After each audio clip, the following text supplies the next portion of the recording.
سعيدة رودين وضم مقال كل عصب إن شاء الله ما توحن سمين دونا دانكو أو لبا نوعه سو داوشو ناكسن إن شاء الله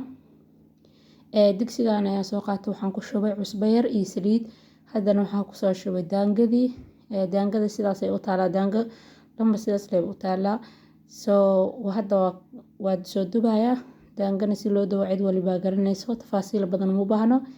سو هذا وحا سوقاتي ويل كليتا يا سوقاتي waxaa ku shubay sokor waxaa rabaa inaan sameeyo daanka karameel iyo daanka shukulaato insha allah soo waxyaalahan ka sameyn doono arag hadda waxaa soo dhalaaliyay sonkortii ayaan soo dhalaaliyay sidaa ujeedaanba dab gaaban ayaan ku sameynaya dabkaada ha gaabnaado haddii kale way kaa gubanaysaa soo waxaa ku dara waxyar oo subag batarna waa ku darsan kartaa saliidna waad ku darsan kartaa adiga ayaa iskala dooqa soo waxay kuu sahlaysaa in kala furfurnaato daankadaada soo hadda markii aan si fiican isku waqsi waxaan kusoo shubay nus koob caano saaid nus koobna uu ka yaryahay soo waxay u baahan tahay hadda xoog si fiican inaan walaaqdid soo insha allah hadda waa kana markii caanihii iyo sokortii iyo silwagii isku soo dhalaalinay sidaan quruxda badan ayuu noqday karameelaadka caadiga oo meelaha ku diyaarsan sidaan camal ay soo dhadhamayaan soo hadda waxaan sameeyay daangadii ayaan soo kala baray laba nooc ayaan rabaa inaan ka sameeyo qaar ayaan saxan weelka kusoo shubtay waxaa ku shubay karameelkii si fiican ayaan u walaaqayaa soo waxaa loo baahan yahay inaad walaaqdid inta ay kulushahay haddii ay kaa qabowdo way kaa qalalaysaa taas qof walba garanayo soo hadda si fiican ayaan isku dhexgelinayaa haddii ay ilaa intaa nala soo gaartay fadlan subscribe saar u share garay asxaabtaada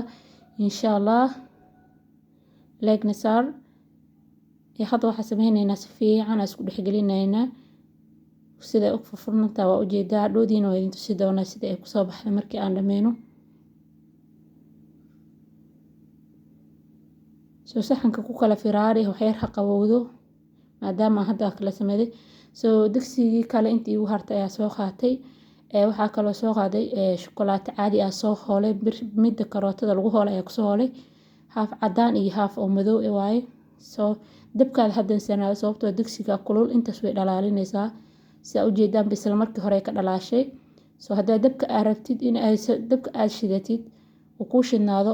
way gubanaysaa shukulaatada soo qaraar ayay noqonaysaa hadhoodii markii la cunaayo macaanka kaliya waxaa dhalaalin karo digsiga kuleylkiisa iyo daangada soo markii aan soo diyaarinay sidaan furfurka ayay kusoo baxday waxaa u malaynaysaa inay isku dhegdhegtay ma isku dhegdhegayso sidaan ayay noqonaysaa soo tii kaloo karameelkana waa kana noocan waa kaasa waxaa ugu baahan tahay inaad suuqa kasoo iibisidbo mid diyaarsan oo karameelkan laga sameeyey soo waxaan idin leeyahay macsalaama fiideo kaleeto insha allah.